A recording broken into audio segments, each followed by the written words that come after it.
povo! Bem-vindos a mais uma aula de História do 8º ano. Claro, com vocês, eu sou o professor Marlon. Junto comigo, com você, está aqui o Luiz. E a gente vai conversar juntinhos hoje sobre Estados Unidos da América. Então, vamos fazer essa aula hoje de uma maneira muito gostosa, muito divertida. A gente vai falar de filme, inclusive, na aula de hoje. Presta atenção, cola aí tudo certinho, que hoje a aula tá especial para você, preparei com muito carinho. Enquanto isso, te dá aquele tempo de marcar nos stories, avisar o grupo da sala, lembrar todo mundo que começou a melhor aula que existe, a aula de história. E lembre-se, tem atividade obrigatória da aula de hoje, faça lá no Classroom, faça atividade, garanta sua presença, garanta a sua avaliação. Você que responde as atividades impressas da sua escola ou os exercícios dessa aula, lembre-se de marcar com a sua escola, criança. O melhor momento para você entregar com tranquilidade, segurança, garantindo sua saúde, entregar as atividades na escola e garantir presença e avaliação. Combinadinho? Vai fazer com bastante capricho? Claro que vai! Então, para a gente começar a aula de hoje, eu vou relembrar com você aulas que você teve há bastante tempo atrás. Mas eu preciso relembrar algumas coisas para você entender hoje como a gente chegou no tema da aula de hoje. Ok? Então, em aulas anteriores, alguns meses atrás, você aprendeu sobre a independência dos Estados Unidos. Lembra disso?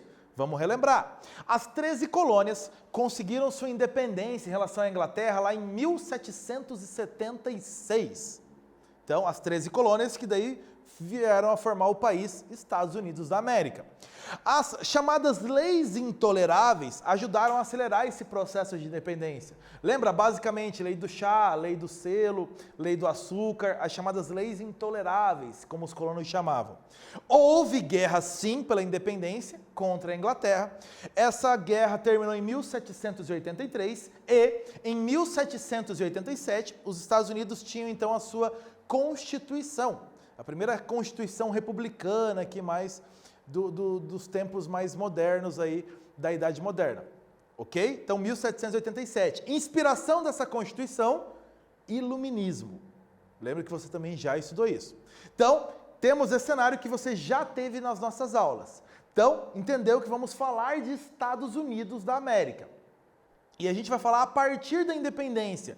Como este país aumentou de tamanho, veio a se formar e chegar ao país que é hoje. É o que você vai ver de agora para frente nas nossas próximas aulas. Como se formou este país que você conhece hoje, os Estados Unidos da América. E, para a gente começar na aula de hoje, os nossos assuntos. Como se deu essa marcha para o oeste dos Estados Unidos? Então, a marcha para o oeste, nós vamos ver como que a população foi indo cada vez mais para o interior do país e ainda o papel dos imigrantes nesse processo de expansão territorial, um papel super importante. E para a gente começar, eu tinha falado que a gente ia ter filme. Lembra do filme Rango? Você assistiu o filme Rango, que é lá de 2011? Lembra desse filme? A maioria assistiu esse filme, que conta a história de um camaleão da cidade grande que vai parar no Velho Oeste, com todas aquelas histórias de Velho Oeste. Lembra das situações em que o Rango se metia no filme, de todos os cenários que ele passava pelo filme, de desertos, das pequenas vilas? Lembra tudo isso do filme? Se você não lembra, uma dica, assista, vai te ajudar a entender bastante o cenário dessa aula que a gente vai ter hoje, das próximas aulas. O filme Rango. O filme Rango, apesar de ser uma animação, ele foi inspirado em outros filmes sempre muito famosos, os chamados filmes de faroeste, ou western, ou se você conversar com alguém da sua família mais velho, eles assistiam os famosos filmes de Bang Bang. Isso, faroeste, Bang Bang. Aqueles filmes dos duelos, os adversários se duelando com armas, lembra disso? A inspiração do Rango é nesses filmes. Então, aonde se passavam esses filmes? O que era esse Velho Oeste? O que era esse faroeste, esse oeste distante? Que cenário é esse? Vamos ver isso na nossa aula de hoje. E, de novo, o filme Rango vai te ajudar a entender isso melhor. Lembre-se dele. Para a gente começar, essa imagem aqui super importante, desse personagem muito importante na história dos Estados Unidos, o George Washington. Ele que foi presidente do país de 1789 a 1797, o primeiro presidente eleito dos Estados Unidos, então, ali já com a Constituição. Ele foi o líder pela independência das 13 colônias que vieram a ser os Estados Unidos. Ele começou, então, o governo dele é o primeiro, essa obra de organização, de estruturação do país, que vinha de vários anos de guerra contra a Inglaterra, ou outras guerras que a Inglaterra se metia e eles como colônias tinham que ir. Então, organizar o país, papel do George Washington, o primeiro presidente. Então, super importante essa presença histórica dele no início da construção do país. Lembra das 13 colônias da independência que você viu nas aulas? Então, elas ficavam na costa leste, na costa do litoral do Oceano Atlântico. Então, aqui é o Oceano Atlântico e as 13 colônias lá na costa leste. As 13 colônias originais, quando a gente fala da independência dos Estados Unidos, estão aqui destacadas para você. O restante do território, ou com ocupação de indígenas, ou com alguma ocupação espanhola, às vezes francesa, mas muito reduzida. O país, então, era muito desconhecido para esses integrantes das 13 colônias. Era esta parte do país que fez a independência em relação à Inglaterra. As 13 colônias. Depois você conta aí, você vai ver 13 colônias. Esse é o país que começou. A partir do George Washington foi se estruturando e nas primeiras décadas pós-independência, o principal desafio do país era integrar essas colônias, unir essa jovem nação, porque até então, como o nome diz, eram 13 colônias semi-autônomas, inclusive, com algum grau de independência em relação a uma outra. A principal missão é criar um país. Na época, os dois partidos políticos principais dos Estados Unidos eram o Partido Republicano e o Partido Democrata, aliás, continuam como os dois principais partidos do país ainda hoje. E o Partido Republicano defendia um governo central forte, que diminuísse, limitasse a independência, a autonomia dos estados. Já o Partido Democrata era mais favorável a estados mais autônomos. Então, conforme o presidente, você tem graus de organização diferente aí, ou Partido Republicano ou Partido Democrata.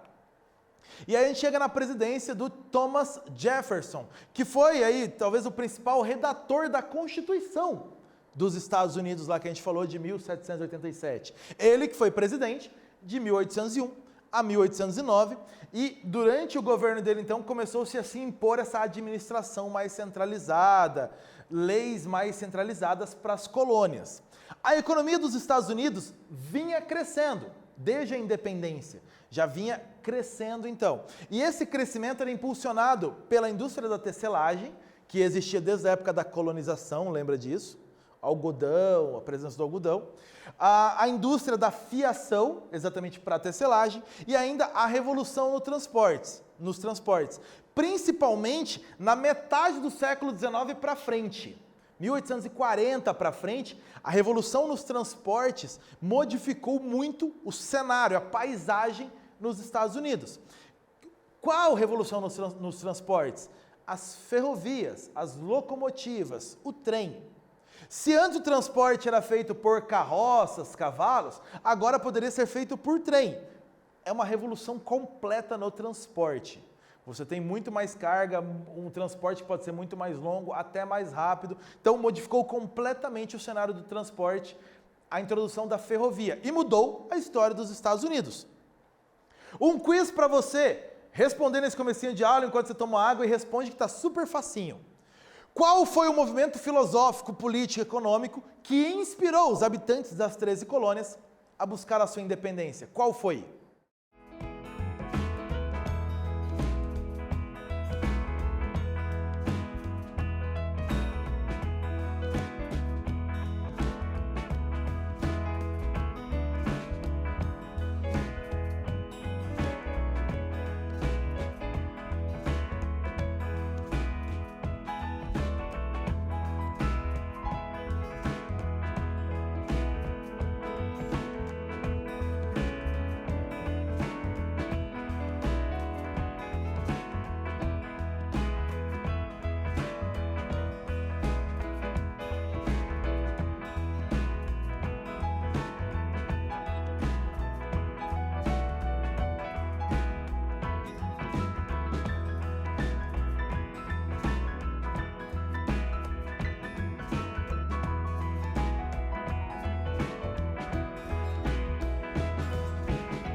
É claro que você não errou essa questão, muito fácil.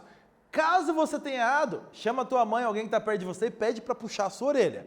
Essa é aquela pergunta que você não pode errar. Iluminismo é esse movimento que inspirou, então, a independência e a Constituição dos Estados Unidos, aí nesse iniciozinho da Idade Contemporânea, esses primeiros eventos aí da Idade Contemporânea, independência e o começo da formação dos Estados Unidos da América. Iluminismo, o movimento que inspirou a independência. Já que o país estava começando a se organizar, presença de imigrantes foi muito marcante. Então, os governantes dos Estados Unidos incentivaram a vinda de colonos para ocupar produtivamente as terras mais ao sul das 13 colônias e as terras a oeste dessas 13 colônias. Então, incentivos governamentais mesmo para atrair imigrantes. Dessa forma, um fluxo migratório vindo principalmente da Europa, o principal local que enviou migrantes para os Estados Unidos, a Europa, fez saltar a população do país. A população dos Estados Unidos, aí no contexto da independência, 1775, era de 2 milhões e 400 mil habitantes. Na independência, quase 2 milhões e meio. Em 1820, então você tem nem 50 anos depois, essa população já era de 7 milhões de habitantes. E no final do século XIX, por volta de 1890, chegava próximo de 90 milhões de habitantes. Repara que é um salto mesmo, é um crescimento demográfico muito grande. Então, boa parte desse crescimento demográfico se deve exatamente à chegada de imigrantes vindos principalmente da Europa. Continuando. Esses avanços territoriais dos Estados Unidos. Agora temos pessoas para fazer a terra produzir mais ao sul, mais a oeste. Então, os avanços territoriais dos Estados Unidos, eu fiz uma cronologia aqui para você. A partir das 13 colônias, como esse território aumentou? Os principais acontecimentos. 1803, logo após então o fim da Guerra da Independência, a Louisiana foi comprada da França. Eles compraram esse território. Professor, onde fica essa Louisiana no mapa? Calma, bebê! Eu já mostro no mapa para você ficar mais fácil. Primeiro, presta atenção às informações. 1819, a Flórida foi comprada da Espanha. Comprada mesmo, paga com dinheiro do governo.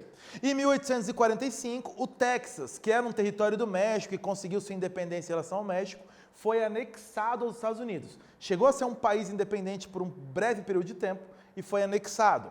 1846, a Inglaterra deu o território do Oregon para os Estados Unidos. 1848, o território que hoje se chama Novo México e aí estados ao redor, ele foi incorporado aos Estados Unidos depois que o México perdeu uma guerra para os Estados Unidos. Condição, então, o Novo México passou a fazer parte dos Estados Unidos. E, por fim, 1867, o território do Alasca foi comprado da Rússia. A Rússia estava em condições financeiras precárias, vendeu o território do Alasca para os Estados Unidos. E você tem ainda lá em 1959, o Havaí, aquele conjunto, o arquipélago de ilhas, aquele conjunto de ilhas lá no Oceano Pacífico, então também virou um estado americano em 1959. Aqui um mapa para você entender isso um pouco melhor, como a gente falou. As 13 colônias originais, lá na costa do Oceano Atlântico, esses territórios onde cresceram, depois se espalharam com imigrantes. Aqui, a Louisiana, esse território mais branco ao centro, comprado da França. Lá embaixo, a Flórida, comprada da Espanha. Aqui o Texas, então, que foi anexado. Aqui mais em cima a região do Oregon, que também então foi cedida pela Inglaterra.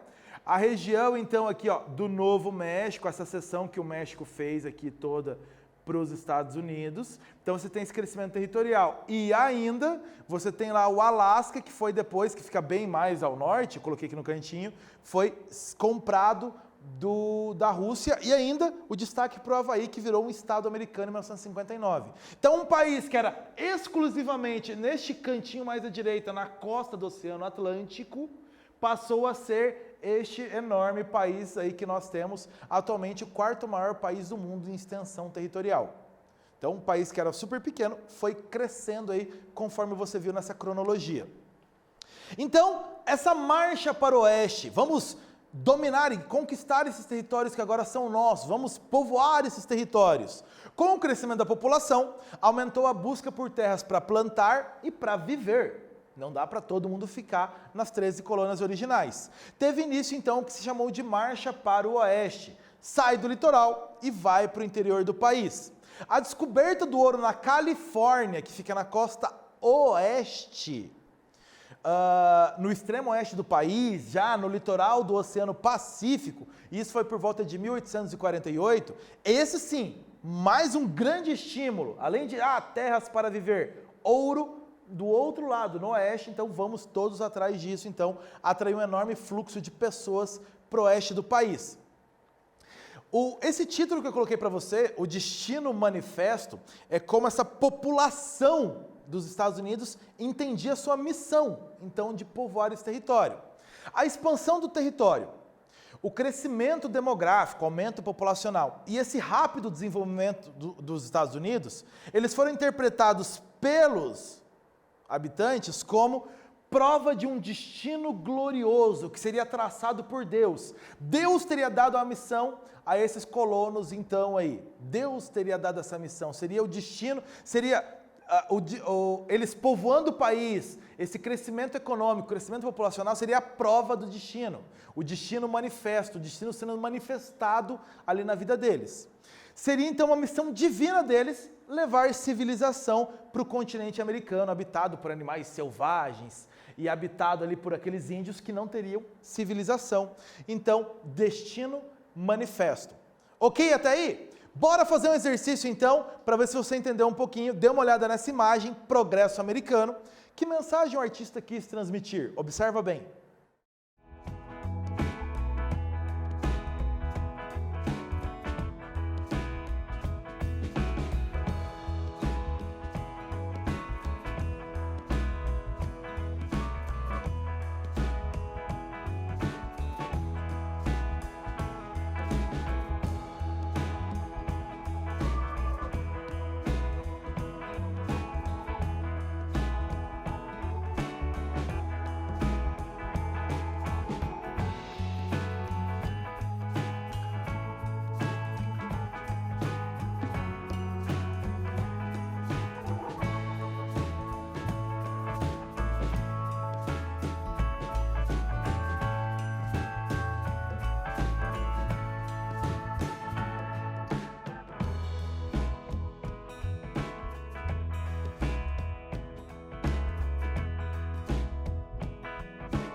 O Progresso Americano, pintura do John Guest, por volta ali de 1872. Exatamente nesse cenário que nós estamos falando.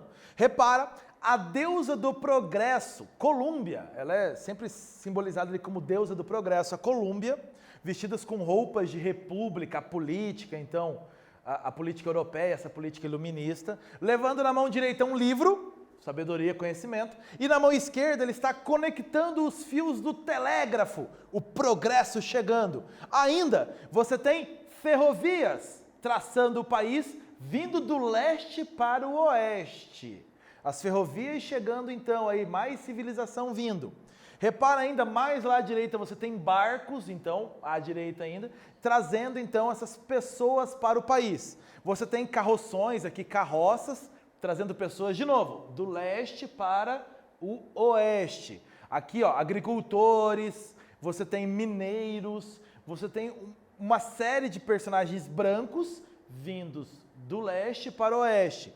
Você tem, bem no canto mais à esquerda, índios fugindo, ursos, bisões, esses animais fugindo, então, sendo afugentados. Repara ainda que a deusa Colúmbia está levando a luz para o oeste.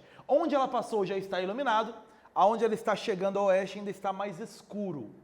Então reparou que é uma pintura cheia de simbolismos e que mostra exatamente esse progresso americano. Dá uma olhada nessa telinha de resposta, se você não conseguir escrever, printa ela, fotografa aí bem bonitinho. Ok? Tá tudo mais ou menos como eu falei para você. Ok? Para a gente continuar, outro fator ainda dessa marcha para o oeste foi a Lei do Povoamento, no nome original, Homestead Act, de 1862. Essa lei, feita pelo governo, ela cedia por $10 um lote de terra no oeste para quem se dispusesse então ali a fazer produzir. $10 pagou, você tem um lote de terreno, não muito grande, mas tem. Essa lei do povoamento, ela significou na prática uma reforma agrária. Por quê? Porque ela ampliou o número de pequenos proprietários. Com $10 você tem um pequeno lote para você e sua família se sustentarem. Como tem muitas propriedades de tamanho menor, isso aumentou a oferta de alimentos e, claro, baixou o preço desses alimentos. Então, muitos alimentos a preços baixos. Inclusive, na imagem anterior, você tem aqui uma família de imigrantes noruegueses, no estado de Minnesota, então aqui posando para essa foto. Leia comigo aqui a lei, o Homestead Act.